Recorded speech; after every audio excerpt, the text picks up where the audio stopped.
বাবার বাড়ি একটা ঘরের ভিতরে হয়েছে, মায়েরা দিতে আলাদা রেখে গেছে, এইটা রাখতেছে। তারপরে সকালে আমরা খবর পেয়েছি, ওরা আমরা দিচ্ছি সকালে গেছি, তারপরে দেখি তোরা মায়েরা হালা রেখে গেছে। কি দিয়ে মারছে?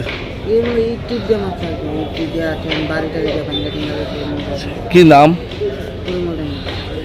পরিমল দেন না। বয়স কত? বয়স 49। বাড়ি কোনখানে? বাড়ি চন্দ্রকান্ত। তুই কারোর সাথে কোনো সমস্যা হয়েছিল? কেউগুলো কোনো ঝগড়া হয়েছে না। তুই কেন মানে কে মারতে পারে মনে হয়? কে মারতে পারে এটা তো সঠিক করতে পারি না, আমরা তো শুনছি সকালে। কে কে দেখছে প্রথমে? প্রথমে ওই আরেকজন দেখলাম, কাকু আর দেখতে পারে আমরা খবর দিকে, আমরা আছি সকালে। বাড়ির থেকে কতটুকু দূরে ওনার বডিটা পাওয়া গেছে? 5 কিলোমিটার কিছু ব্যাপার। এমনিতে কারোর সাথে কোনো সমস্যা আসলো নেই? উনি মানে কোনো ঝগড়া টগড়া নেই, এমনি স্নান করে আসছে, স্নান করে আইরে উনি কি কাজ করতো? উনি শৈলী কাজ করতে হবে, যে কোনো কাজ করতে। কি নাম?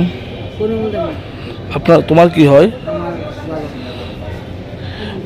এই বিষয়টা পুলিশে জানাইছে? হ্যাঁ। পুলিশ কি কইছে? এখনো তো কারোর ধরছে কোনো? না,